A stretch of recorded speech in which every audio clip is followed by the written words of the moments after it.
Hi, listeners. This is Rob Whitman, host of the 80,000 Hours podcast, welcoming you to a new series on 80K After Hours, in which three people on the team here and one guest of theirs get together to share their personal opinions about their work, themselves, and I guess whatever happens to be on their mind on the day of recording. If you're looking for well-thought-out career advice, carefully communicated, I think you've come to the wrong place. But if you're interested to get a glimpse into what the people behind 80,000 Hours are like and hear some banter about our favorite topics with speculation being very much encouraged, then this is probably for you. Thanks to Matt Reardon from our one-on-one advising team for getting all of this off the ground, and I'll let him take it from here.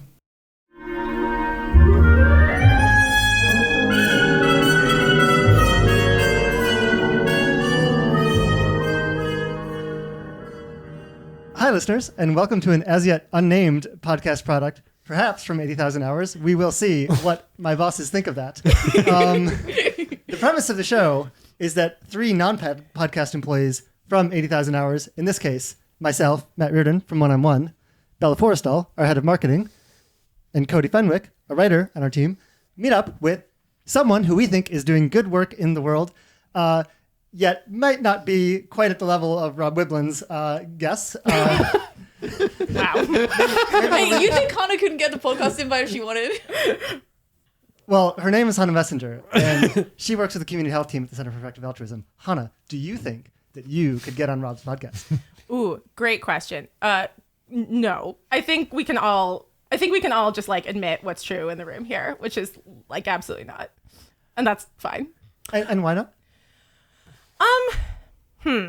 Okay. One, I think the 80,000 Hours podcast has always sort of been, what if we interviewed people who aren't just EAs for EAs, but are doing like work in the world? And there's this really useful definition of EA meta work that I quite like, which is, would your job make sense if the EA community did not exist? Ooh. Like, I think most of your jobs would continue to make sense because you would still think that people should do impactful careers of a variety of types. But like, there is no my job without EA community, or at least much less of my job.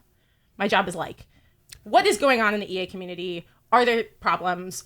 Are there like people or organizations that are doing things that are like of concern that they should either get feedback on or be asked to stop, or like in some cases be asked to leave?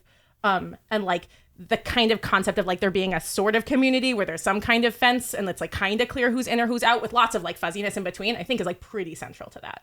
Does this mean I'm not doing meta work? Was that an ambush?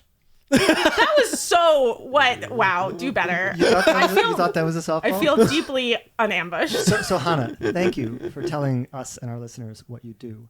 What do your parents think you do? Oh, nice. Okay, I have such bad news for this ambush. My dad has read The Precipice and What We Owe the Future and many parts of the sequences. You know why? Because he's a fucking boss. Hell yeah. And he's listened to me talk about Eliezer and this weird AI shit for 10 years. And he noticed me be right just like a few too many times. Also, the COVID being right thing, which I think like lots of EAs experience, where like you were right before your family and then your family was like, oh, you're a genius. Totally happened to me. And that was great. So my parents actually do understand what I do. My grandma like was giving me advice about like she like read some stuff about Caroline Ellison and SBF, and she's like, I know dynamics like that. Like, I've been in politics. I've seen shit like that go down. I have some advice for you. And I'm like, cool, grandma, you're awesome. Whoa, your grandma's so cool. My grandma is so cool. Wait, what was her advice? I mean, in general, she was like, this was after, to be clear. Oh my God, if she had predicted before, I would have been like queen of all that exists. And I already kind of think that about her, but like even more so. But afterwards, she was like, no, I really do study those dynamics. I think like the best thing she said was like, that she could have seen a younger version of herself also get sucked in. That it's not like some weird thing that only happens to some people, like lots of smart, thoughtful women that she has seen like get kind of sucked into like a sort of man's like orbit of weirdness. Yeah, absolutely. Bella, you were going to say something about... Oh, I was going to say my maternal granddad just got AIX risk pilled. Nice. Amazing. It's like quite funny because he's like just a generally strange and like crotchety old man who like hates everyone and everything, but he's like, no, I really think that potentially within my own lifetime, like we're all gonna die from well, so this is like a pretty normal thought, like since like he read Benjamin's problem profile. Oh yeah, like he read our website and he was like, God. I'm convinced. Wait, did he read it because Benjamin is your partner and this was like him doing due diligence? No, it was that my mum, I think she was reading What We Owe the Future. and was What I talking meant to is him. like being nice and like taking an interest in your boyfriend's interest, and what I said was due diligence, but I think they both apply. No, I don't think he needs any due diligence because he's Jewish, so he's happy. Like, that's good enough. Benjamin's Jewish, so your maternal grandfather is happy. Yes. Yeah, great, got it, sure. No, He's Jewish, so he's happy is otherwise not a sentence that everyone says, right? This is amazing. Wait, I am going to tell this amazing joke that I really like, which is that two Gentile businessmen like meet each other in the street, and one of them says like, "Hey, there's like something important and interesting happening in our like shared business. Do you want to come over?" And the one guy says like, "Oh, well, I was going to have dinner with my mom, but I'll just call her and cancel, and it'll be fine."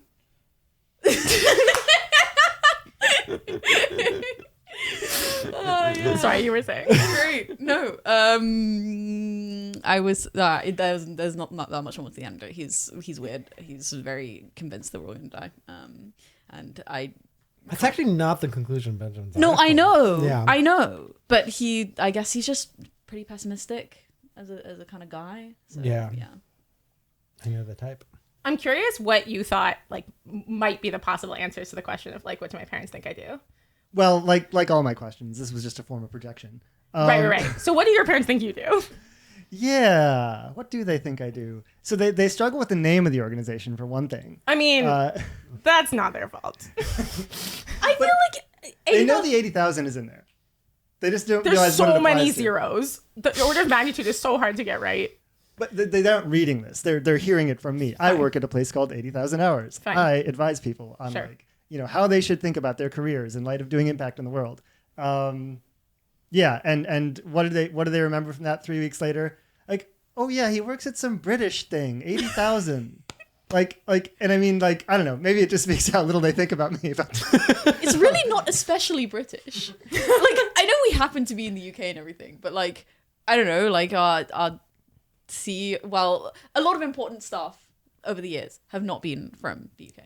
I had to move very far away for this job. I think that's what my thing. That's definitely the most salient thing to Yeah. them. Yeah. Yeah. Yeah, this is my London job, is how my family thinks of There it. we go. Okay, here's my take.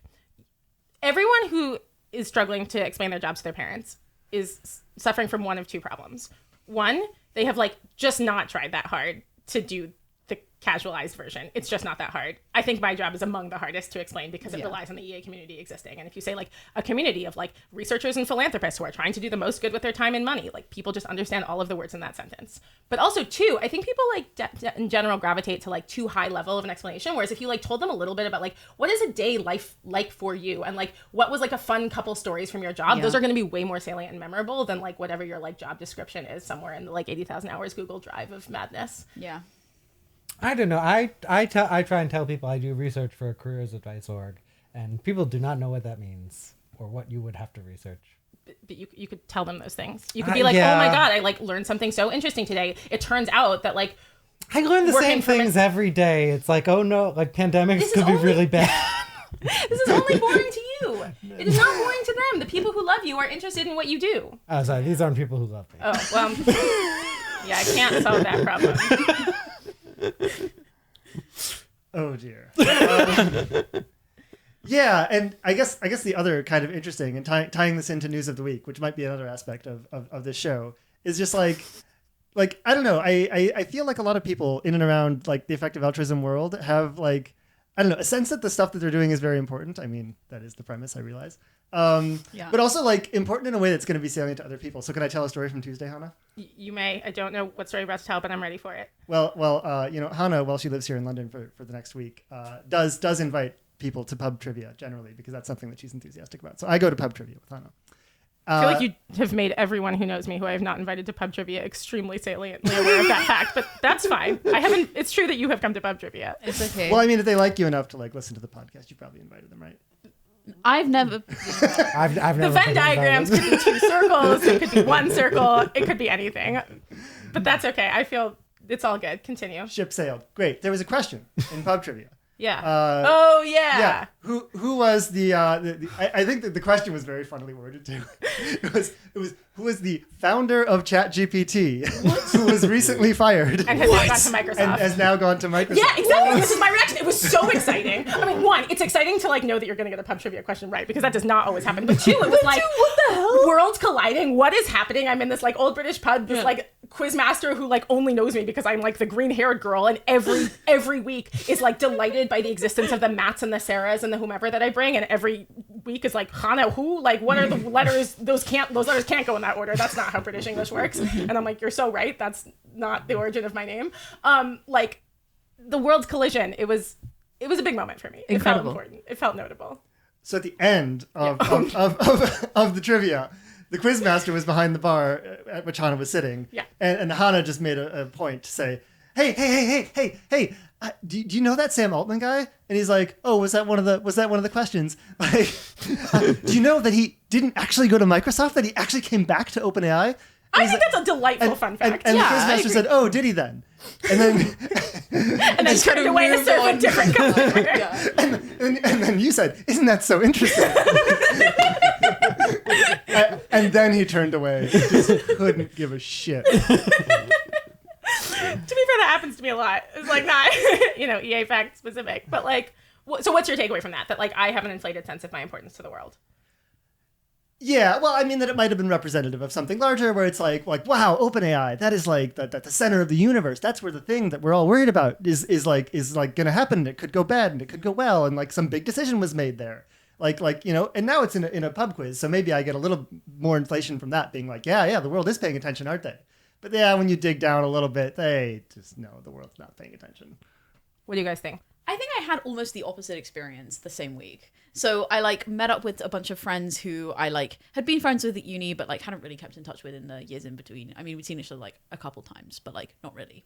And so one of them, he's just like a fairly like normal, socially conscious, like lefty, like activisty kind of guy, and he's really great. And he knows enough to ask me like, so how's EA? But he doesn't know enough to ask anything other than that, really. And I was like, well, it's Thursday night, so mixed is the answer. I'm like a little bit stressed. And so I like explained the whole situation. He was like, oh, that seems like a really big deal. Like, I get why you're really worried about that. Like, I mean, maybe he was just humoring me, but he seemed like pretty like, okay, that explanation is kind of compelling of like why this might be concerning and kind of what's going on. Yeah. There is, I think, like it's true that like, if you do some kind of outside view base rate thing, lots of people think they're doing the most important thing in the world. One of my interests is cult documentaries, and it is definitely true that the people in Keith Raniere's NXIVM cult thought they were doing the most important thing in the world, that they were changing the world, and in fact used arguments that felt uncomfortably familiar around like how important the work they're doing is, and therefore lots of other things could be skated under the rug. Not arguments I actually hear in EA, but like ones that like people worry or feel too similar. Exactly. So like, yes, and I just so endorse that this is extremely important. And Sam Altman himself believes he is building God. And so, the box in which you build God seems like an important box. Right. I have no shame. Yeah, I mean, the idea that AI is an important thing coming is not relegated to EAs. And some of the people who believe this believe a bunch of other weird stuff too. Like, I feel like the EA thing is pretty normal. It's like, we want it to go well. And other people seem to think it has to go well by default and there's no way it could go wrong. And also that like maybe if it wipes out all of humanity, that'd be good. There might be like a useful like 2x2, like a classic political alignment axis situation going on, right? Which is like, how important is the thing you're working on, and like how careful should you be about it or something? Mm-hmm. Like maybe there's like a danger category to me of like, okay, hear me out. 3 axes. Engage with me. Be with me here in the octants of reality, right? We're there. You so can this do is it. a 3D cube? That's a 3D cube. That's right. We're there. Okay. The world in which you're both high on actual importance, low on perceived importance, and low on being careful as a result of your sense of perceived low importance. That's a scary octant to be in. You feel me? Yeah. And so I'm like, I don't know. I think it's good to like undermine narcissistic, overinflated impulses, but I also think you risk like oh, it's fine, like fuck around and find out if you like don't take the thing seriously. So I don't like quite know what the optimal place of like how important to believe you are is. Yeah, like if I look back at history, like the times when I wish people had been much less careful about like thing might be really big and potentially destructive is like pretty few, I think. Maybe nuclear power I was about plants. to say nuclear Yeah, power that plants is the what- classic one. Yeah. Well, I mean, history is going to be written about the times when people fucked around and found out, right? Right. Like all the time. Yeah, I guess I probably don't know about all the lost That's a good point, actually. glorious Yeah, we like wouldn't inventions. and- have. yeah. Yeah. Like if Napoleon wasn't a huge like egotistical jerk or whatever, then probably we would just never have heard of him. Wasn't that what you were pointing to with nuclear power? And we kind of know about that one, but maybe that's just like a kind of like middle case where like we got enough of it that we Right. kind of knew it was good, but there's lots of stuff that got snuffed out much earlier. Right. Yeah. Yeah. Yeah. I think maybe my point was bullshit then. It's just hard. Yeah. It's hard to see all this stuff. There's a sampling bias. see. But I don't know, maybe the whole place I was driving this conversation was like there's a meta thing going on where like I don't know, like what is 80,000 hours doing in the world? We're like trying to spread ideas and like I think like one measure of that is how many people are like receiving these ideas and noticing their importance.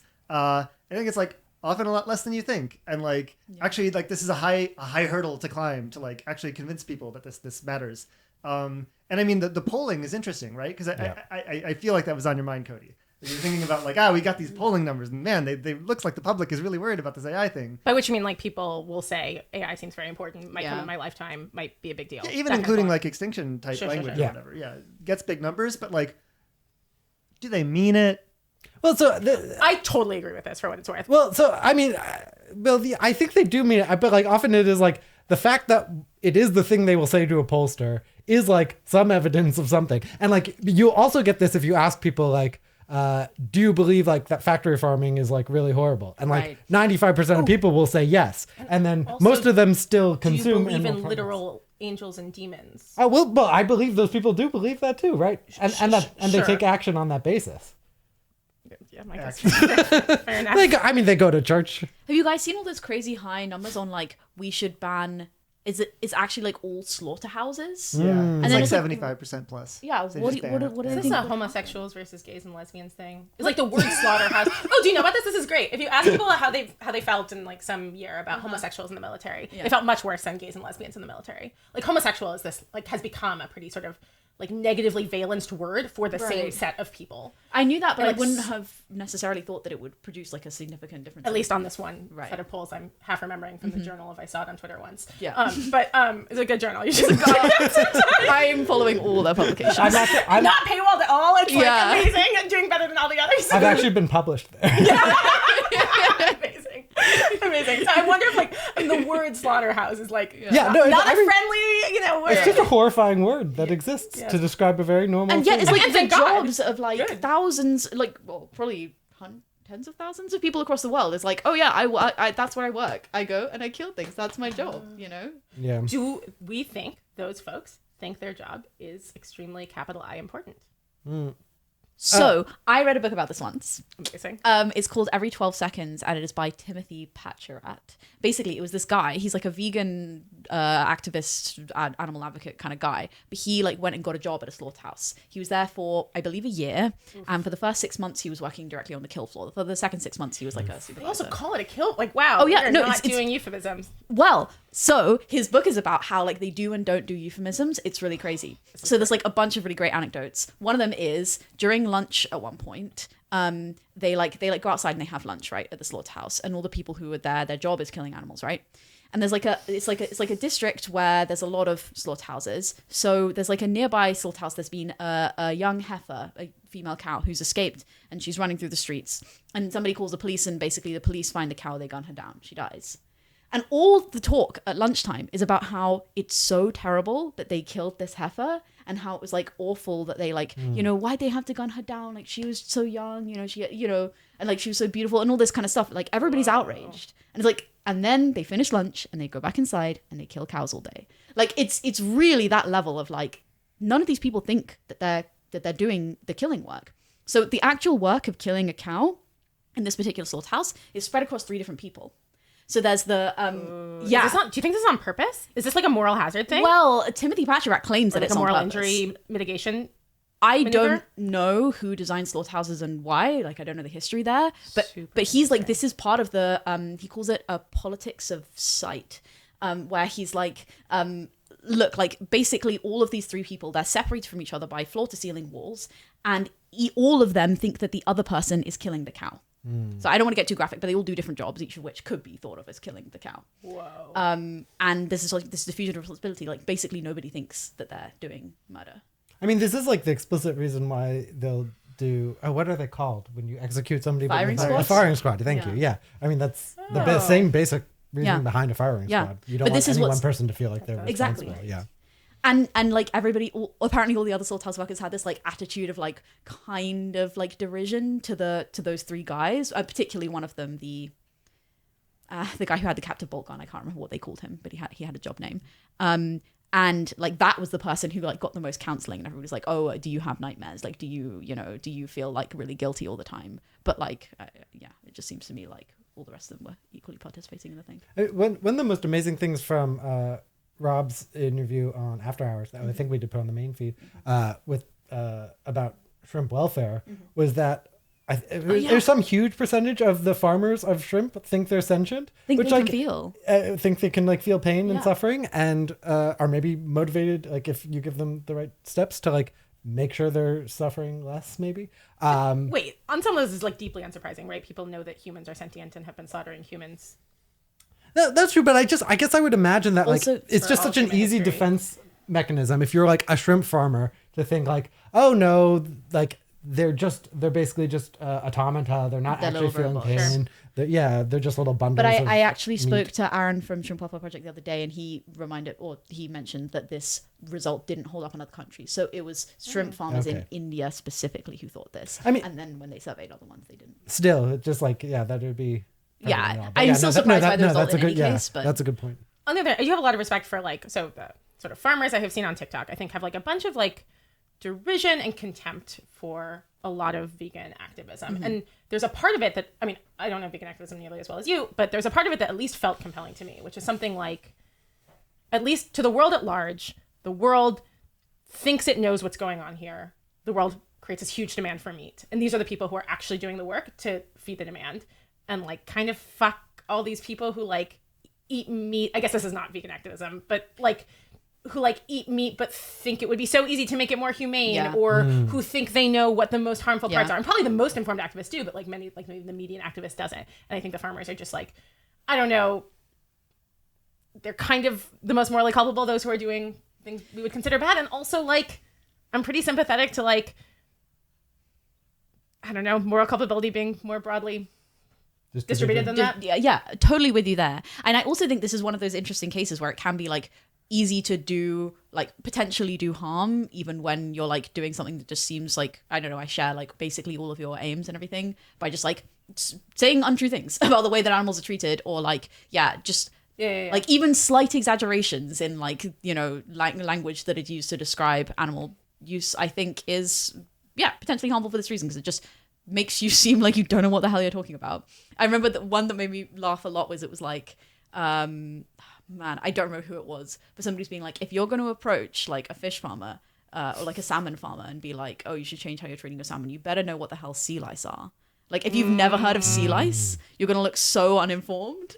Like, that's their biggest problem, right? Because they're like, or like one of their biggest problems, because they're constantly having to treat their fish for these parasites, and they're like worrying about, and like the average person, do they know there's parasites on fish? Have they heard, do they know what a... Right. Yeah. I mean, this is the classic like EA dynamic too, when like people criticize orgs and orgs are like, there's like a million trades-offs you Right. might never consider, Yeah. and there's both absolute truth to that, and Yeah. also what an amazing go-to sentence you can say no matter what. Yeah, it's just Whether it was true or not. it's just such an obvious defense mechanism Yeah. in so many cases. So I kind of want to push you guys on like, so it's like maybe sort of slaughterhouses are the outgroup, but like in the jobs you have done, whether in EA or not, like where has there been kind of like distancing or bureaucratizing or politics of sight type moves or language that let you like distance yourself from kind of morally laden choices you've made? Like certainly in teaching, I think like I like really wanted to be upfront about like why I was giving a grade I was giving, but like when people really pushed hard, sometimes I absolutely let the bureaucratic structure do what it was intended to do and be like, sorry, like we're like, sorry, this conversation is like no longer within the scope of like what we will talk about. Like the principal is gonna chat with you now, like you and I are not having this conversation anymore. Yeah, being like, it's the policy. It's the policy. Yeah. And you feel bad about that, or you feel like you should have paved on the grade, or what do you? I just mean like there's some universe in which I was even more like upfront and explaining what decisions I was making and why, and yep, it had that effect on your college admissions, and that is like momentous for you, and that perhaps it actually is relevant to your life, or maybe it's not because people's outcomes, whatever, maybe don't matter so much based on the college they go to, but like feels momentous. Yeah. And like that power is like pretty deeply invested in me with not that much oversight. Also, I really endorse my decisions. Yeah. But sometimes I would be like, sorry, we've had 3 conversations about this. I'm now letting like the bureaucracy do its job, which I endorse, but also was a way of like letting me disconnect. Yeah. I was like, I've done the kind of investment in the moral choices, and now I'm like done. Yeah. Yeah, I mean, I've faced this, well, not a very different kind of thing, but like when I was a journalist, you know, I was often faced with this choice of like, oh, do you cover things that are important and matter in the world and could like actually make a difference to the way the course of events goes? Or do you cover the thing that people want to click about and learn about the most? And that's like part of the drama of the day that like you just know is going to do well. And there are lots of like very convincing stories that I think like are somewhat true. That's like, well, if you don't like write the things that readers are actually interested in and like give them reason to bring them to your site, then nobody's ever going to like read your stuff anymore. And like your company's not going to be viable. So it's going to be shut down. So then like nothing you write has any benefit at all. But like also you just spend your time, you can end up spending your time writing just about a bunch of useless So the question stuff. I'm curious about is like, were there moves that let you like distance yourself from that choice? Like, did you get to say like, oh, my editor said, or like I've got my engagement targets for this quarter that I have to hit. Yeah, I mean, I definitely like sometimes putting the locus of control like somehow. I mean, yeah, sometimes saying away. like, yeah, it was like, my boss asked me to write this story, so Nice. that's what Yeah. Even though like, could you have pushed harder on your boss? Probably. Like, yeah. Yeah, right, and there's never de-agentifying language or something. Yeah, I mean, there's never like a rule that like, oh, if I didn't get a certain number of views per month, then I'd lose my job. But there's always that sense out there, like, well, if I'm not actually doing enough, then I could very well lose my job. And like, what that counted as was like, yeah, like that was just always hanging over you, and so like, yeah. I mean, of course, I could just point to the legal profession and be like, really, they've almost turned it into a positive. Where it's like, look, we have an adversarial system, and like the way we find truth is by advocating for things that maybe just seem like obviously wrong in some ways or really bad, but like otherwise we don't find truth. And what are you, against truth? I mean, to be clear, I don't think that like Worse. to be clear, I don't think this is like bad. Like I think in the same way that like many social systems operate on plausible deniability, like it is not good for the answer to always like ground out in like, oh, why didn't I get you that paper on time? Okay, so it starts with the trauma from my childhood, and then it leads to like me not wanting to have a confrontation with my boss because confrontation is hard, and I'm a millennial. Like that's just like not. We don't need to ground everything out in there. Like we need to ground things out somewhere else. Yeah, at least sometimes. Yeah, my current job has a bit of this as well. I was hoping someone would do their current job. Brave man. Go. We bring you into our office and Go. you just come here and try to just like pull all the negativity out. Hopefully you take it with you. Out. The truth. The truth. That's why we have this adversarial. That's right. Yeah, so I mean, somewhat famously in EA circles or whatever, people apply for advising, and you know, we don't accept everyone, and I think Wait, what? True facts. Rough. Yeah, and I mean, maybe I'll just own this. Why not? And we means me. Yeah. I have taken responsibility for this in part because like all of my colleagues are much too empathetic to like not be very demotivated by saying no to people a lot, even implicitly. Even lower empathy as a skill set. I like it. Comparative advantage. I'm into it. Takes all kinds. Continue. Also true. And you know, sometimes there are like like various forms of soft reject. Where it's like, hey, we have some other specific resource that we think is really good for you, and like let me send that your way. And I think this is the kind of thing, like obviously, like, you know, we this year it's going to be like over 10,000 applications or something. We just had policies. It's like, no, Good no, job, no, no. guys. What's that? Good job. Whoa. We just have policies. It's like, Way to go up the U.S. News and World Report ranking. It just takes a lot of time to review these apps, and then so if we answered every email that says like, hey, can you help me particularly why my app, why this? Even that right there, right? It's Like the the zooming policy out. is just- Why am I not doing it in this case? Because if I universalize that, then Yeah. X. Like that's the move right there, which I think is a legit move. It is that's where it's happening, I think. Yeah. Yeah, but I do think I still have sometimes some opportunity to say like, hey, there's this particular thing, and I'm thinking about literally one instance right now Nice. where like I had offered someone an introduction to someone else who I thought would have good advice like for their career, and in thanking me for offering that other introduction, like the email just like went into some weird directions, and I was like, man, am I comfortable introducing you to this person? And so I had a moment where I could default to what the system was, which was, I've offered you an introduction, you've accepted the offer, I'm going to introduce you. Or I could say like, hey, my judgment is going off right now, and I should actually state like how I really feel. And it's like a really difficult communication challenge to be like, hey, all that stuff you just said, I have this other person who I offered to introduce you to, who I have like a responsibility to like not put them in difficult situations. And now I'm kind of worried that I'm going to put them in difficult situations. I hope you understand where I'm coming from when I say maybe this isn't the best idea. And like, I don't know, could that have like escalated and gotten worse? Sure. In this case, it actually de-escalated and went like pretty well. But yeah, just like one example of, how that applies to my current job. Yeah. Wait, sorry. What's the end of the story? What did you actually do? So I actually emailed the person who sent me the weird acceptance. And said like, sorry, you set up some orange flags for me. Yeah. Whoa. I mean, and that went well. Yeah. I mean, Whoa. I put a lot of care into that email I bet. Sure. to take the right like de-escalatory kind of tone. And yeah, I felt good about it overall. It was very time intensive. I definitely couldn't have done it for everyone.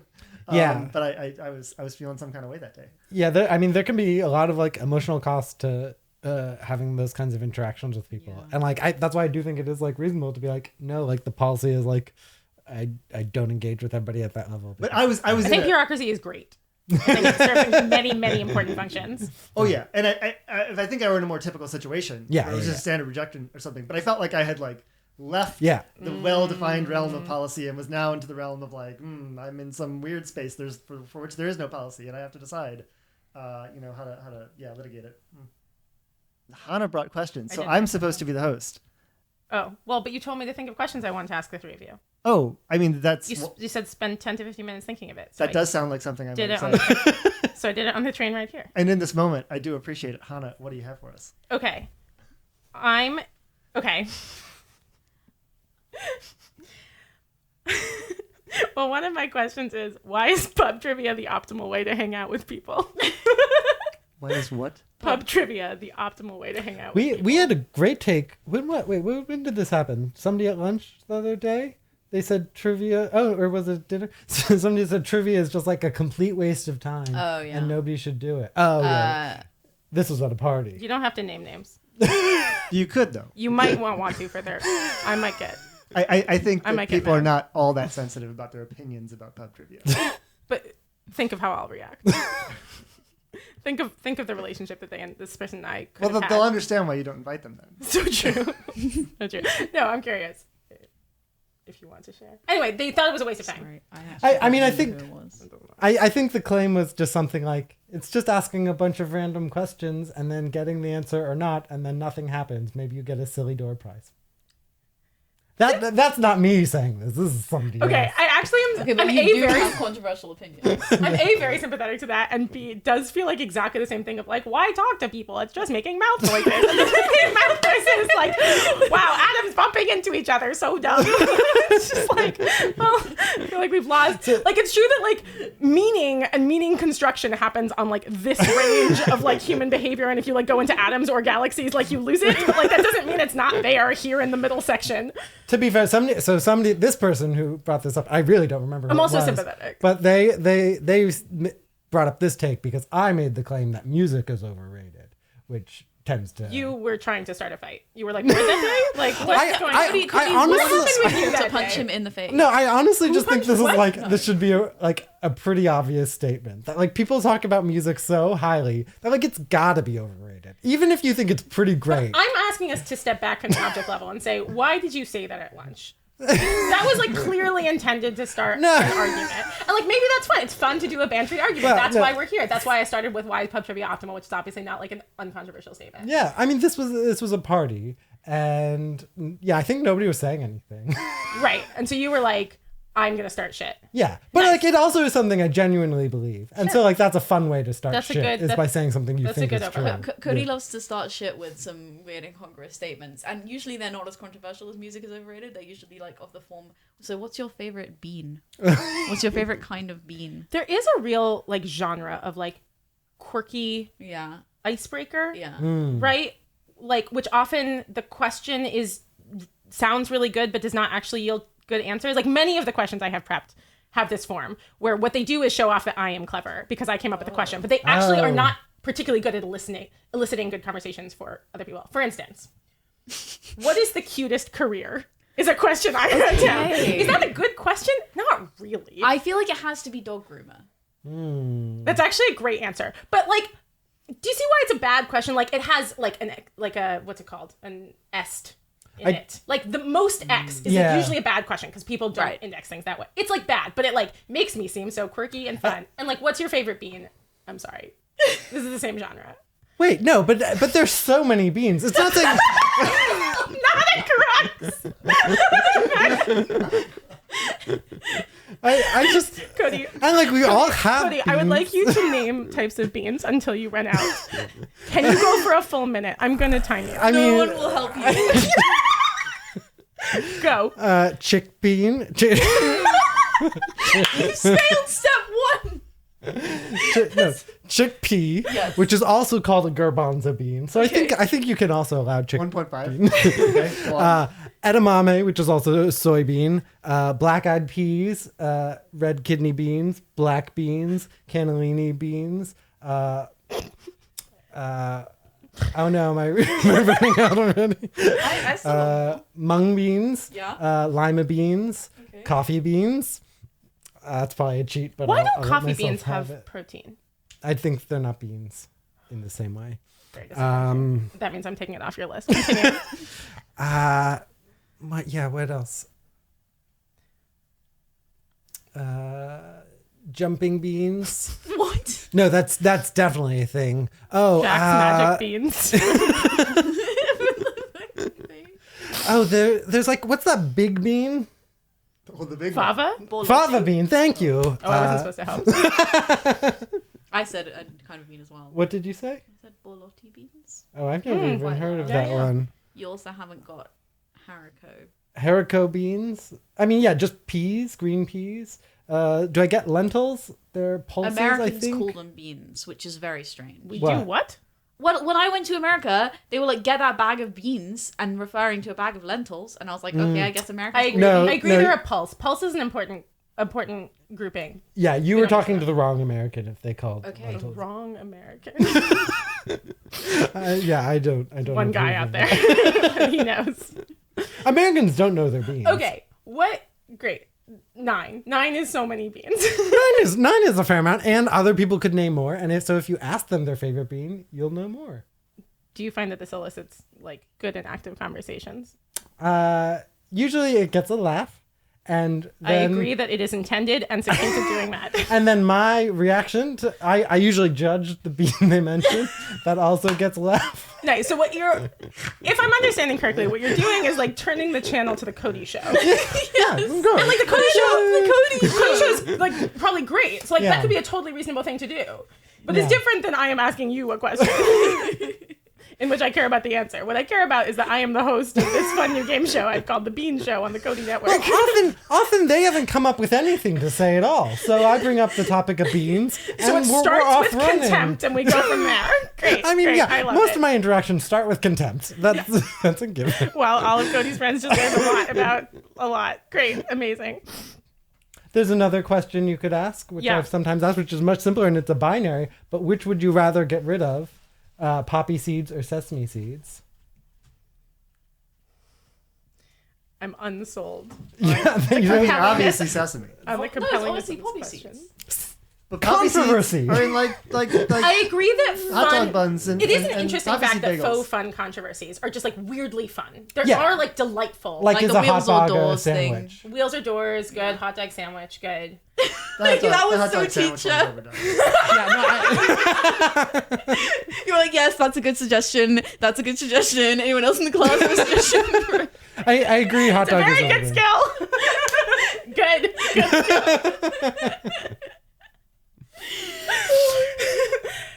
Pineapple on pizza, classic. No, that's boring. Yeah, I feel like that's an old one. Like that's Yeah. been around. I feel like the other The teacher's trying to butt in now. And give her an idea. The cool answer. the other one that's like, this is the immortal snail. Have we done the immortal snail? I'm familiar with the immortal snail. This is the Gen Z yeah, version. yeah. Pineapple on What? pizza. Do you want to explain the immortal snail to the elderly men in the room? Oh, you don't know No. about No. the snail? Okay, so it's like a would you take the bargain thing, and the bargain is you live forever, and you can't be killed, but you can be killed by an immortal snail, and all the snail has to do is touch you, but they will come after you, and they will never give up, and they will never stop trying to find you. So you can like go to the ends of the earth, and the snail is coming for you. Do you take the bargain? Yes. But then the question is, what's your strategy for defeating the snail? And remember, it's immortal, and so obviously you can't like crush it or stuff.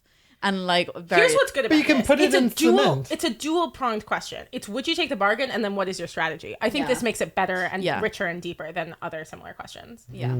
Because then you're talking about strategies for identifying individual snails, so that you know which snail is the immortal snail out of a group of snails. Yep, looking up like speed of snail transit Yes. and travel. Can Yes. it get on a plane? Can it go underwater? Can snails like survive the lower air pressure on planes? Exactly. Well, it's an immortal snail, so of course it can survive the lower air oh, pressure. I on see. Can it planes. be? So it can't be. Oh, it's like the immortal that It's can't be killed. unkillable, Not just and you're unkillable too, which I feel like is only fair. okay. Is it? Oh, But right. but it's possible that this immortal snail could be incapacitated. Yeah, I don't know. I don't know if that's fair. But yeah, like obviously the correct yeah, answer is like features, et cetera. cementing the snail. Sure, But sure. like Well, hang on. It feels like an important premise of this should be that like you don't know where the snail is when the steel is struck. yes, very true. The snail could be anywhere. Right. So so you go somewhere Wait, where that's no. like, I've never heard that point made. What if the snail is like right behind you? What if you only ask the person who asked you is in cahoots with the snail I know. and only asked when the snail is within an inch But I don't think a snail's ever touched me without my consent. that you know of? Yeah, that you know of. Yeah, no, exactly. That's The what spiders I'm crawling into saying. people's mouths when they sleep thing real? No, that's definitely not real. I do have snails disappointing. who have been trying to get into my house No in the snails. backyard. Well, they're there and they Do you, try and can get you in the identify house. individuals? I bet you could No. if you like gave it a go. You know? No, I don't. like- Do you know Not what? Do you know what I personal. heard recently? And I don't know if this is true. So you know how when a snail is on the pavement and you want to pick them up and get them out of the pavement because otherwise they're going to get stepped on. You have lost me. But Okay. continue. Well, this is a common thing. This And is a Brian Tomasic thing. So no, it's true. not a Brian Tomasic thing. I've been doing this for years. It's a normal empathetic person thing. You don't like Yeah, seeing exactly. snails A get Brian stepped Tomasic thing. A normal, empathetic person. Normalest empathetic person there is. on. The Brian most Thomas.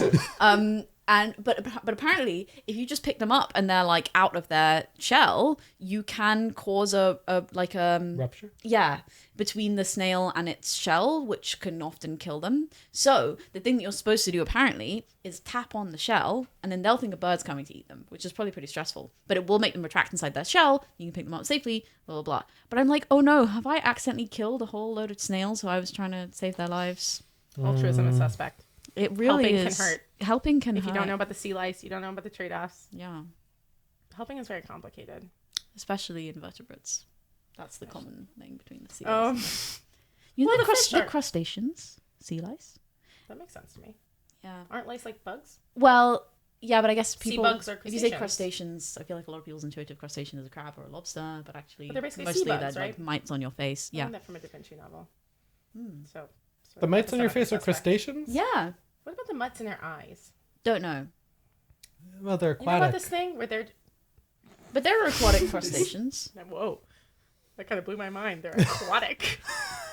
I guess my tears are salinified. Salty? Saline? Salty. Briny. Brainy. Good word. Okay. Here's why pub trivia is optimal. In general, it is just good to have an activity that you can talk during, but Yes. also don't have to talk during. That's the golden nugget.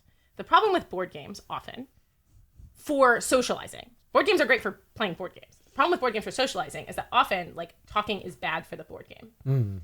And so then you're just like, yeah, you have like a tension between like having nice chat and like actually playing the game. But then you don't want to have to chat because sometimes, you know, whatever, talking reaches natural lulls or whatever. And it's like nice to have interspersed. This is my take for why people give speeches during wedding dinners or whatever. And I think they are like sort of there, like timed at really excellent intervals such that people can like have nice chats, but they're not under pressure to have like some great conversation for like 45 minutes straight because like every 12 minutes somebody is getting up. Or at least this is sometimes how Is it there works. some selection pressure on wedding events that would make them be more optimal? Some That's a great question. optimization pressure? And in fact, the one and only time I gave a toast, we all gave a toast in a row. So this totally doesn't track. But And also, like, aren't there like just things about weddings that are consistently horrible? I think I've liked every wedding I've ever been to. Do you Wow. dislike weddings are great. I cry every time. Oh, sorry. No, to be clear, I've liked every wedding I've ever been to. What's bad about weddings? I mean, Yeah, I'll let Bella take this one. so I feel bad for this being my This is opinion. great. Wedding gossip is the best gossip. No, I mean, it's not really gossip. It's just like, I just get so bored of people who I don't especially like and being in their company, you know? Like, I feel like your wedding is just like, oh, there's like a whole bunch, or not like your personal wedding, obviously, that would be a bit different. But like a wedding that you go to is just like, there's loads of people in the room, and are they people that you would actively choose to hang out with? I guess sometimes, depends who's getting married.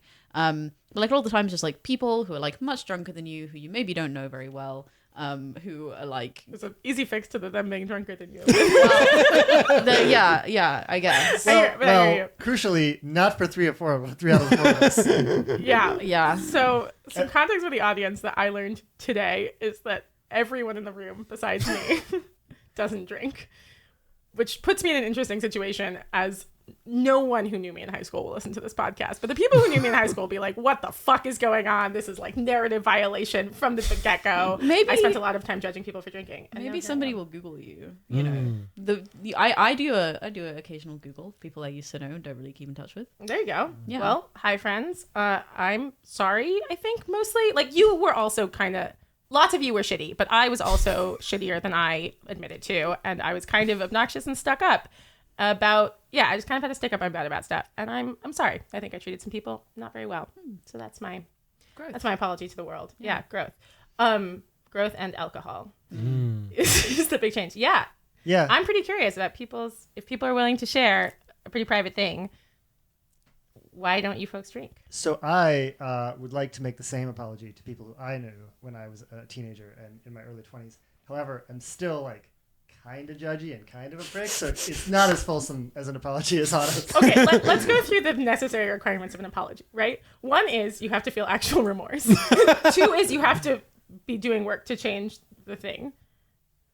Three, Here comes the community health. something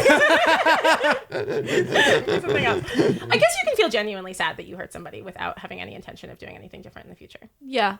I think But- there are but- things and like that where I- I'm like, I made the right decision. I'm very sorry that you had, that things went badly for you as a result of this. So it's mostly like condolences. Yeah. So there's like Yeah. sorry condolences and there's like sorry Or, no, apology. I think I have like genuine regret or something. Like you wish the world were different. Yeah, I wish that weren't the right call or something. I think that's what But I think that's not an apology. That's like you regretting a state of the world, not you regretting your action because it was done for bad reasons. Yeah.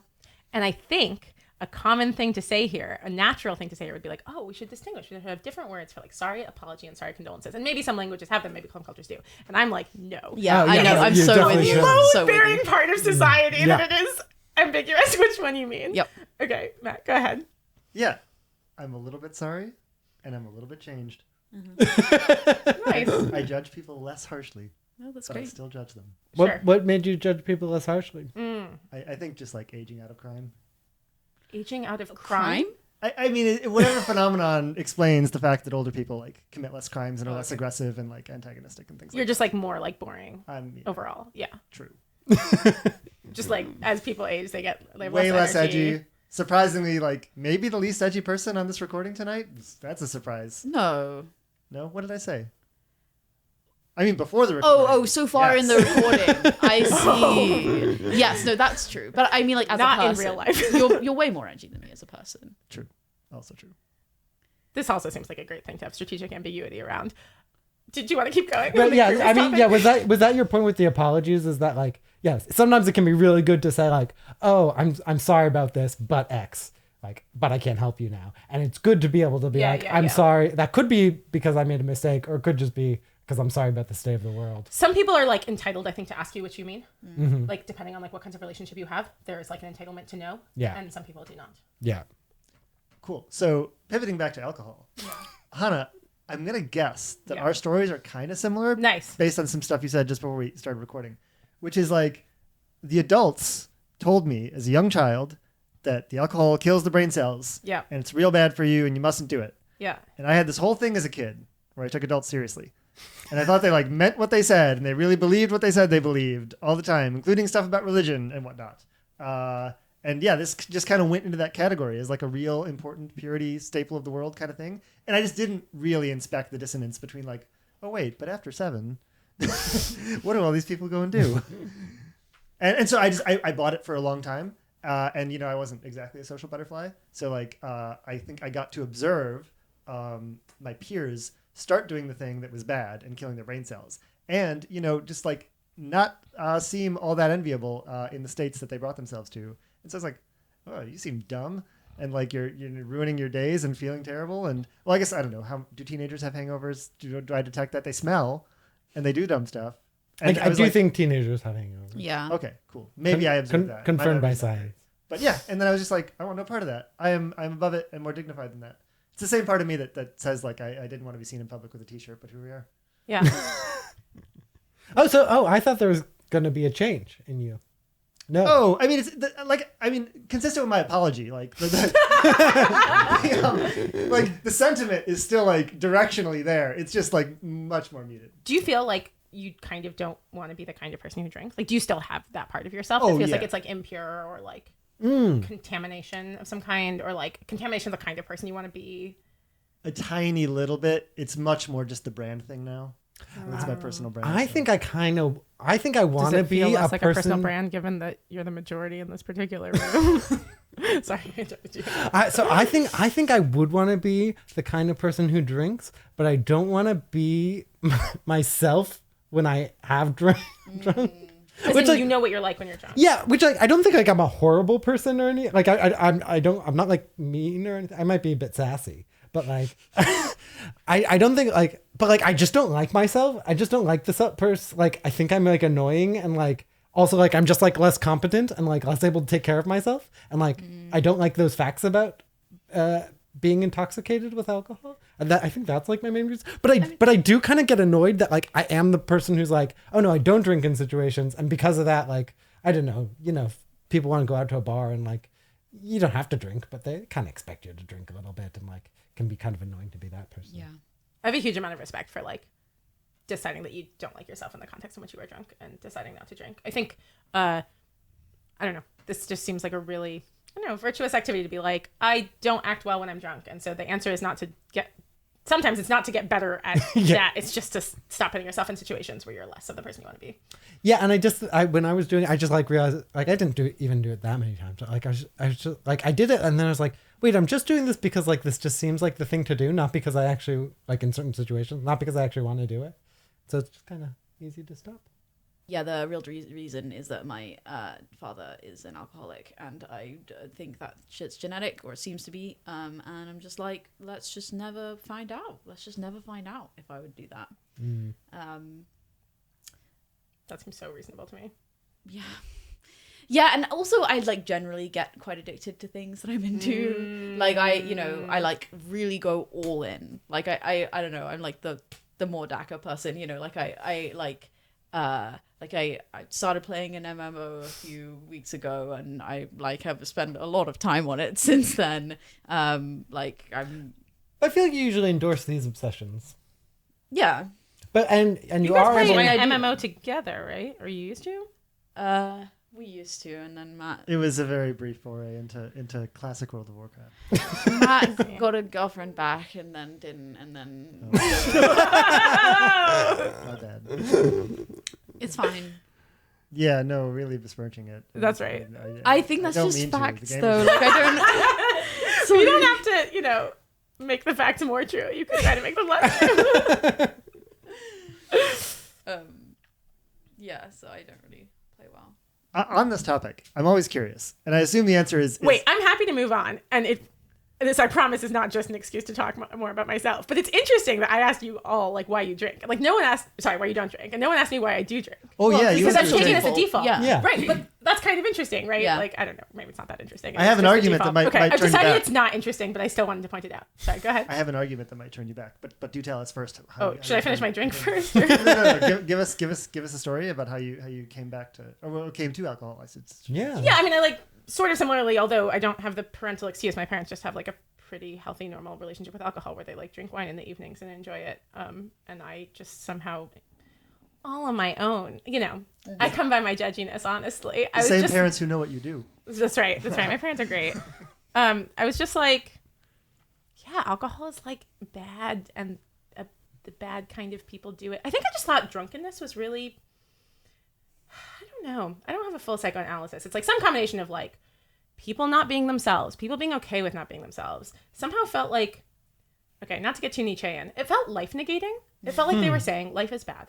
We have to escape. And I like found that desperately sad and like really didn't want it to be true. And I was a very happy, like cheery kid. And I was just like, I don't want to engage with this. I hate this thing where like people look forward to the weekend, which I think was like deeply unsympathetic to people who hated school more than I did and like were actually having a bad time. But I was just like, this is so depressing. Looking forward to 2/7 of your life, the other 5/7 of the time, a real sentence I often said because I was obnoxious. But I was just like, I hated it. I hated it so much. I wanted people to be like alive and energetic and excited all the time and high on life like me and like to like bounce and banter back and forth with me and just to like have these joyful conversations. And I think the whole escapist thing felt like giving up. How do you feel about that now? Yeah, I now much more feel like alcohol is a tool like many others. And I've just become much more into like a certain kind of transhumanist, like, man, if taking a drink makes you less anxious and a little more confident and more the person you want to be at this party, or like this party is bad, I'm like, oh yes, I contend that you have to enjoy this party less because of like my purity instincts just like no longer feels very compelling to me. And I think people should decide what alcohol does for them or what other, I don't know, drugs or like cold showers or hyping themselves up for there's many tools one can have to like change their emotional experience. And I think people should like pick the bouquet that works for them. And alcohol, I think conveniently, I don't get hangovers. I don't get addicted to alcohol. I like drink some alcohol. I get tipsy. I stop. I have a slightly better time than I otherwise would have. Just seems kind of like Nice. just like pure positive. Wow. Yeah. So the first half of that really like articulated better than I did, like what I was feeling when I was younger. And I should tie it a little bit to career advice, which is to say, like hating the other 5/7 of your life or whatever. Yeah, is just like a thing that I pick up on a lot in people. I think it's just out there in the culture. Yeah, It's just absolutely. like work is drudgery, work is bad. You have to oppose it. Mondays minimize are it. bad. Lasagna and- is good. And like I don't know, I think oftentimes people who are like probably less EA than like the people who would listen to this, kind of come to 80K being like, oh, it's a career site. You're gonna help me hack the labor market such that I can like do minimal work and get maximum kind of benefit. People come to you for that. Or that you sense that in that. I mean, well, as I owned up to earlier, like I reject the applications, and this is one class of applications that I think I frequently reject, is people who are like coming into it with this attitude rather than like I want to do the most social good. It's like I want to hack the labor market to get maximum benefit at minimum cost or whatever to myself in a selfish way. But I do think like yeah, there's like a whole spectrum of this mentality, and like it is very hard for people to be like, oh, like, should I make effort to like push back against this and find a way to make the 5/7 like something really great that I'm excited and curious about. And yeah, I think like kind of like consistent with Julia Galef's approach to like rationality, where it's like you think rationality is about like your P's and Q's and logic and like how good you are at it, but she's like, actually most of the thing that makes people good at rationality is their kind of emotional disposition towards like the question of like how do I find truth. And so I say same with careers. As in like what's your emotional disposition towards this idea of labor? Meaning you'll have a more impactful career if you're like actively excited and curious about it. Sorry, I think I didn't parse it. Yeah, and you try to cultivate that excitement and curiosity. Or if you're not resigned to the idea that you are just going to hate this and this is like something that is being taken from you. I feel like this is an increasingly common attitude among people who are like my age or maybe a bit younger. And you're saying like, oh, I see the rejections. Well, I see the kind of like people's reactions to our, we're putting our feelers out there in the world being like, hey, you want to learn about ATK? I know. And I watch all the YouTube channels that you advertise on. Great. Which I guess means one of us is doing a good job. Yay! And so a lot of people have this reaction if they're like, oh my God, you're like telling me, how I can have a career that's fulfilling and does good in the world. Like, you must be lying. You are selling me something. Ooh. You are going like, you're just trying to like pull the wool over my eyes and be like, oh, you actually can have something nice, or you're telling me to like we get called bootlickers a bunch, like to like accept the like drudgery or like somehow commit myself to it or whatever. I'm like, oh interesting. Man, it's really like r/anti-work vibes. It's like quite a lot of the criticism that we get at the very kind of there's first something like of giving up about liking your job or trying to like your job or putting pressure on yourself to like your job. I commend a bit the skepticism of like, these people Totally. are like paying money to put this ad in front of my face. What are they thinking? Their agenda? What are they really like? trying to? Are they being paid by McKinsey and Bain and whatever to like get me to go work there and pretend that I like it or something? And so I like totally understand where it's coming from. Yeah. I just think it's like, it makes me sad because I'm like, oh man, like this is the reality for a lot of people. This is like a thing that you might expect your life is going to be like. I genuinely think there's other options for you, very plausibly, or at least in a lot of cases. And just many people are like, no, like the thing is to get through it rather than to like try and build something that you're excited about or proud of. Yeah. It did just occur to me that I should plug an old episode of the Big Boy podcast, which maybe not all of our listeners have heard. Which is so not the vibe I was promised. Plugging other things, doing the right thing with this time that we have together. Hey, we had time for our jokes, and we're gonna have time for useful things too. How does one roll one's eyes in audio format? Don't worry, we'll get the close up. Tara McCauley came on years ago. Was it 2017 or 2018 or something? A very early episode, and she talks about not glamorous jobs by any stretch. I think like working at a burger joint essentially, and like finding ways to find interesting questions about like how we can like make this thing better. And that is the kind of curiosity that I think I want people to cultivate across the board, not only for like impact reasons, but just like for your own enjoyment of like most of your life. Think about ways you can do that. Oh shit! She's changed her name. We should edit in her real name. Oh. Tara, what is it? I don't remember. Age? No, they took a joint name. Oh. We're gonna keep the part in where I don't know. When she recorded the podcast with us, she was known as Tara McCauley. The artist formerly I known as Tara strongly McCauley. object to keeping in the part where you sneer at other people taking on joint names. Or at least keeping in the part where I chide you for it. I have a strong Keeps reaction to that podcast that I want to talk about. Yeah. So I listened to it. It's like one of the first ATK podcasts I listened to. Like the very first one I listened to was Tyler Cowen, which was there anyone who could have challenged my like worldview and preconceptions more than like I was like, what the fuck is this guy? What the hell is he talking about? He's really weird. Okay, hope they're not all like this. Luckily they weren't.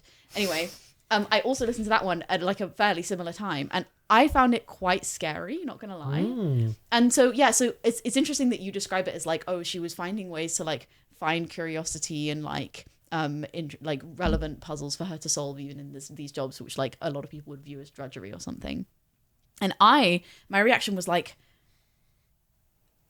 this is so frightening. This person is like approaching life as some kind of optimization algorithm, and oh my god, like I guess it kind of is, or like maybe it could be if I was treating it that way. That sounds like exhausting and terrifying and like all kinds of like I don't know. I was just like very she seemed very intense, very like in a way that's like pretty admirable actually, but like at the time I was mostly just kind of frightened by it or something, which is interesting because I feel like I probably, if I re-listened to it now, I wouldn't have that reaction at all. What kept you listening to the podcast after those two? Yeah, I have no idea. Like, and like I did listen to it a lot as well, like at that time, and I just really don't know why. Rob's voice, he's just so charming. So melodic. No one here is paid to say that question. I don't think so. Also, there was maybe a heavy dose of something in that. Okay, whatever. Yeah, I don't know. I think Rob's a bad influence, and this optimization stuff is not good. In a very kind of couched way.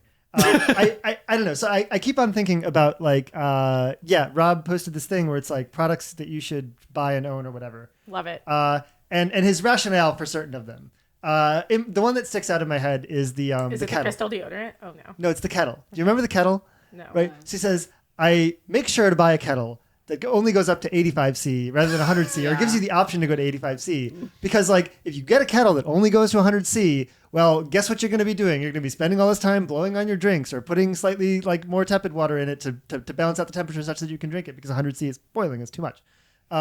And if you add up all those seconds, it's going to be like days and days of your life that you just spend on this weird kettle maintenance thing. So make sure you get the one for 85C. And this is just an example of like tiny little activities. I think shoehorns are in the same thing, where it's like, well, you tie your shoes every day. That adds up to weeks and weeks of your life. You spend tying shoes. Why do you want to spend your life that way? Yeah, my trouble is I'd spend a lot of time looking for the shoehorn. So I think No, that's why there's products you buy. That's why Rob's use. list. So I think on the object level, all this analysis is correct and good. The potential trap and the risk that I think I personally fell into, not that I'm representative of anyone, was like, now I have this mentality about every moment of my life, and I'm anxious and stressed about like, am I using my time as wisely as I possibly could? Yeah. And this is net negative. Yeah. And so you really have to part these things. And kind of similarly, I think like with like the Tara thing or like the liking your job thing, like, I don't know, this is always hard. The balance between encouraging people on the margin to like seek curiosity and seek joy, and like creating a sense of pressure to like your job and like joy. Like at CEA, we fill out a morale survey every week, 1 through 10. You guys probably do something similar. Yeah. And if I put under 5, I suspect some people would come to chat with me about it. And like, that is probably good. Like, that means I'm not doing well. People want to check in on me and how I'm doing. But it does mean that like the incentives are, if you put below 5, that is a 5-alarm fire, or like, I don't know, a 3-alarm fire. Like, and people are going to come talk to you about it. And what if, hear me out, when I'm not doing well, I also don't want to talk to my random colleagues about it, much as I love them. And so I think I haven't actually done a lot of like inflating my score, but like the impulse is so there. I told my boss, I told my manager, I don't want to do this anymore, because the times I've been feeling badly, it's gotten worse, because I've then thought like, oh no, I'm feeling really bad this week, so now I have to tell Arden that I've been having a bad week, and it's like, I don't want that extra pressure on me. And so she was fine with just taking me out. I told my manager I do not. I don't like being asked how I'm doing in a work context, because it feels like it blurs the lines. Like, oh, how are you doing? And I'm like, this is a work question disguised as a friendly question. I'm not interested in this.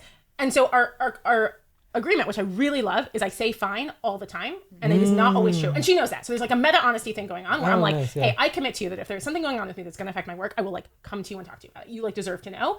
But if you casually ask me randomly how I am doing, that is not necessarily the moment I'm going to get into it. I'm going to say fine. Yeah. And that has like gone really well for me. Yeah, I do worry that, like, I don't know, I'm just generally kind of a fairly upbeat person or something, and I worry that this creates a work environment where people, like, feel like they cannot come to me and be like, no, I'm feeling pretty shit. Yeah, emotional labor and transparency or not transparency remanagement. Yeah. Such a juicy topic. It's so, yeah, I don't know that I'm striking the right balance. It's very hard. Where would you guess you're erring on the side of, to the extent you want to say? I would guess that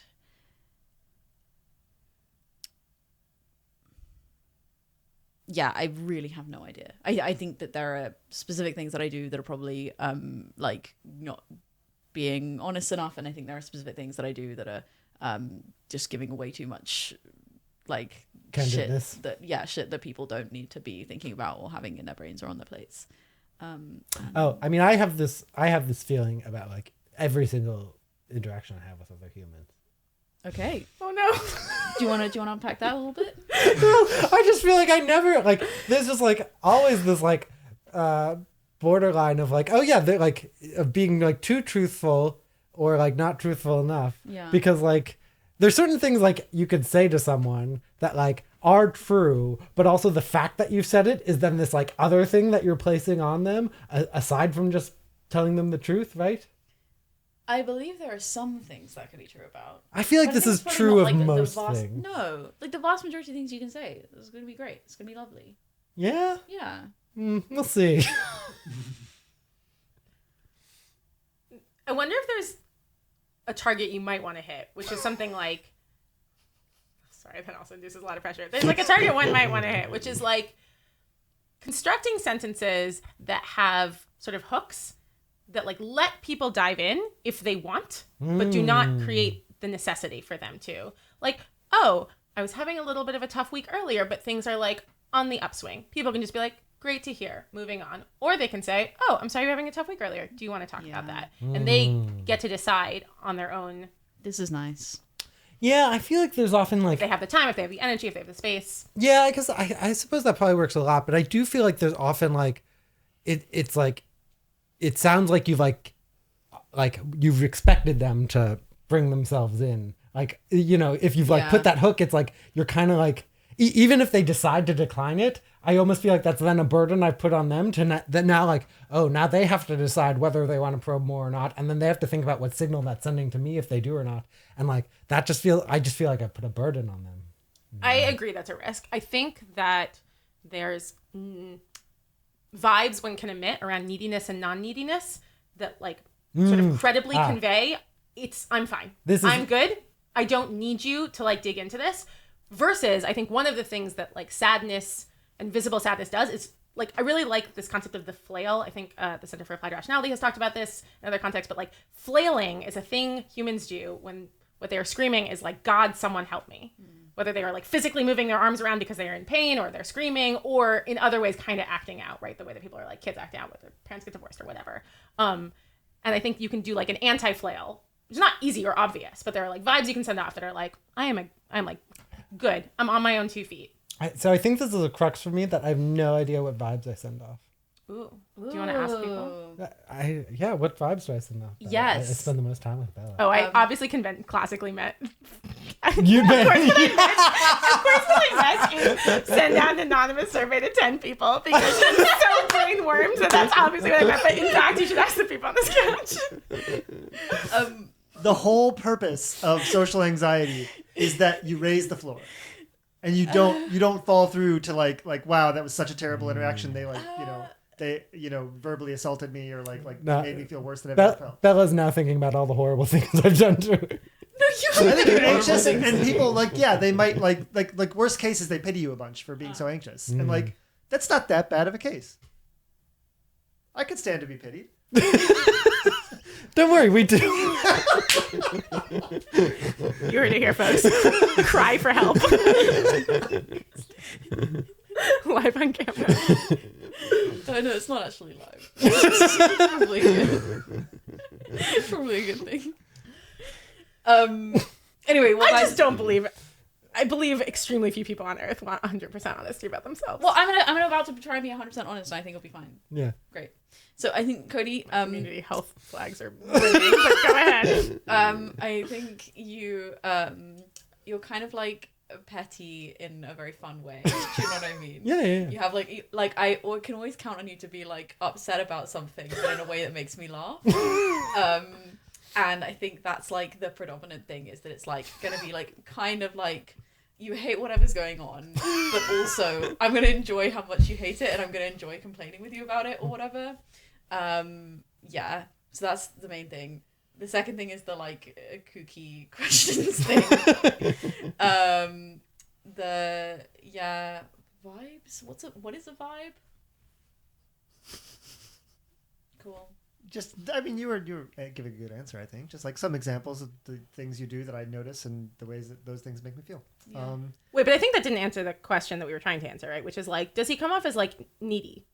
Like, does he come off as like in need of people to kind of like jump in or ask more how he's doing? Or does he come off as like, I'm chill, I'm good, you can ask more questions or not?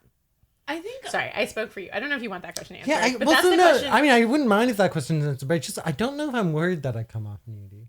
Yeah, cool. I thought that's what we were kind of digging into earlier with like, can you Like you were like, yeah. No, I see how you got yeah, there. but we can skip if that's not the thing you're interested in for sure. No, it's good. Either way, yeah. Whatever you want to answer. I mean, just on You a, don't, like, you don't have to answer anymore about me if you don't. on a like empirical level, Cody moved here from New York with no friends or family or anything, and I've often worried if you're lonely. Yeah, I mean, I've always been lonely. See, this is the kind of shit that you say. But like, I feel like that's true of everybody. No, so that doesn't I'm work. not lonely. I've never been lonely in my life, I think. Huh. I just love being What a alone. flex. No, I just love being by myself. No, so do I. Like, But that's not the same as being lonely. I agree, but like, then there's like some margin of it where like I like to spend a lot of time alone, but then like it's probably not calibrated to like, oh, some of that time ends up being loneliness because it's like you overshoot a bit. But if I didn't have enough time by myself, like the times I've lived with big groups of people, it's like I like really need I go my nuts. space, yeah. I go absolutely like batshit, and like this is happening a bit right now because okay, well maybe this doesn't come from us. It's happening a bit right now, and like literally I just like I'm at the end of my tether all the time if I like haven't been alone in a little. So, and this is kind of my point about like why like, oh, I'm always kind of lonely, which is like I've like deliberately chosen to like preserve a lot of my own time for myself, but like that does involve like sometimes I overshoot and like I spend too much time by myself and like it would have been better to spend a bit more time with other people, but it's like that balance is still probably the right one for me. The to be thing that getting. made me stop worrying about you being lonely is that I just did invite you to a bunch of stuff and you always turn it down, and I was like, well, you know what? Oh, whoa, that would have made me worry so much more. Totally wrong. I was like, Cody's an adult. He knows what he's doing. One of those is true for sure. The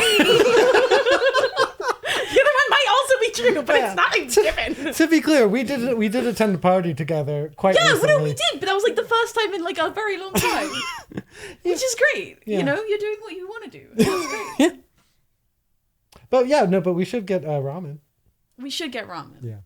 There's some really good vegan ramen in London. Right. It's weirdly, it's so much better than I expected. I know. What a gift to the world. Yeah, and I love ramen. It's so good. Oh, wait, this actually leads to a recent take I've had. Okay. Are you guys familiar with the concept of the complement deficit? No. Probably you can get it from the description of those two words. But I think this is a Rob Long idea, but probably has appeared in many cases, which is the ratio of difficulty of generating earnest and honest compliments you have for other people to the amount of joy they get from it is just off the charts low, right? People just get a ton of joy from compliments. There's probably a deficit. People probably don't compliment each other enough on the Do margin. people like getting compliments? It's concerning to me that I don't know if you're kidding, but I can tell now with the smile that you're giving me. Oh wait, no, you're not. I mean, there are like some people don't like compliments. I know that. Because they like get really Yeah. shy and like. Oh, I hit back hard when people compliment me. Yeah. No, but you shouldn't. Remember when Arden said I had a nice agree that you beard and I shouldn't. tried to make it a whole thing about her? No, I don't remember that. That's bad. Was that about when you did the face thing? Never mind. I don't even know what he's talking about. Okay, like, look, sure. I agree that advice does not work 100% of the time. But in many cases, You think the number of compliments is probably suboptimal. that seems right to me. Anyway, Hannah, oh no. you are the first kind of like guest person on this podcast. Mm. Because I mean, I'm hoping that like Bella and Cody return because they work here. You don't. I have nowhere else to be. And I'm not even returning to this office probably ever. Ever? that's I kind mean, of in expectation, Oh. No. I probably have come back to this office less than one time, right? I expect Why I'll would be I here come more. You guys are really closed door about this office. That's true, we are. But it could be more open door for you. You are super not the for me. All right. Well, great. I think Bella knows how that sounded. I mean, I'm sure, no problem.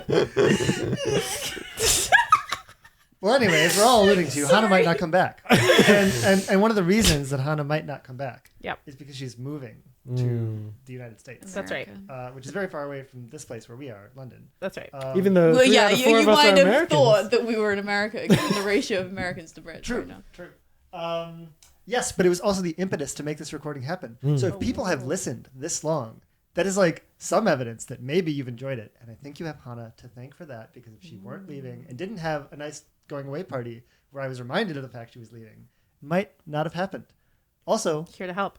Hannah is, as far as anyone knows, except Hannah, the inventor of the term Steelman, which Oh is my a very God. nice thing. This is false. This is some fake news that people like to spread. But I am and will take credit for popularizing the term, which is very fun. And it is okay.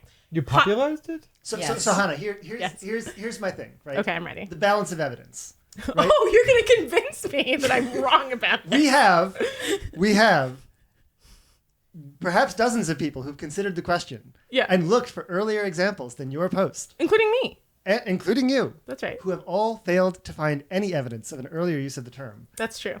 We have your recollection at the time that you wrote the post, It's true. thinking that you had Feels gotten like it from somewhere else. gaslighting somehow. That is all. Okay, hot take. It's a better story that it's like a weird Atlantean mystery who invented steelmanning than that I invented the term. Yeah, but then I get to know the inventor of Steelman if you invented it. Oh, so- I see. So the utilitarian solution is for the facts of the matter to be different than what I think they are. No, not utilitarian. Me-centric. Right. My life story is Optimizing better for and Bella's funnier. Experience. Yeah. Yeah, it's true that my recollection is that I got it from somewhere else. But it's also true that since Matt told me at my going away party that he didn't believe me, that I have questioned my own recollection more and more. I think I have been confident of for 10 years. So the gaslighting, I don't know, it works. That's the takeaway from the podcast, I guess. And I'll take that as a compliment from me, Hannah. And for any listeners out there who want to go and dig into the origins of the term Steelman, I will reward you, both for doing that and for listening to this, mostly for doing that, with a 100-pound bounty. If you can find an earlier mention of the term Steelman Love it. than Hannah's post on Less Wrong in... It's not on Less Wrong, it's on my blog. Oh, okay. On Wow. her blog that I Wow. clearly don't read. Well, it stopped many, many years ago, but I used to have a blog. Does it still exist? Is it still accessible? Yeah. It's on the web archive It's at called least. The Merely Real. The Merely Real. .wordpress.com, I think. On WordPress.com. That's where you can find Hannah's writings God, from there's so much cringy shit on there. 2008 to 2014 or Well, something. You don't need to dig through all of that. You just need to find the one post with That's right. Steelman in it. That's right. It And- has a lot of and- dead links. Find any other mentions of Steelman that are prior to that. That's date. right. Yeah. That's right. Great. Oh, I love that. Yeah. Maybe I'll look for it. 100 pounds in Get it for you, 100 Bella. pounds. Yeah. It's a great idea. Sounds fun. And thanks, Bella and Cody, for showing up. And maybe next time, too. Wait, maybe I should commit to not looking for it until the podcast is out. Oh, true. Yeah. Want to make it a community thing? That'd be fun. All right. Nice. Thanks for having me. I might not be able to come if Bella invites me to a party, so. Oh, too much socialization. All right. Well, nobody out there over socialize yourselves. Good night.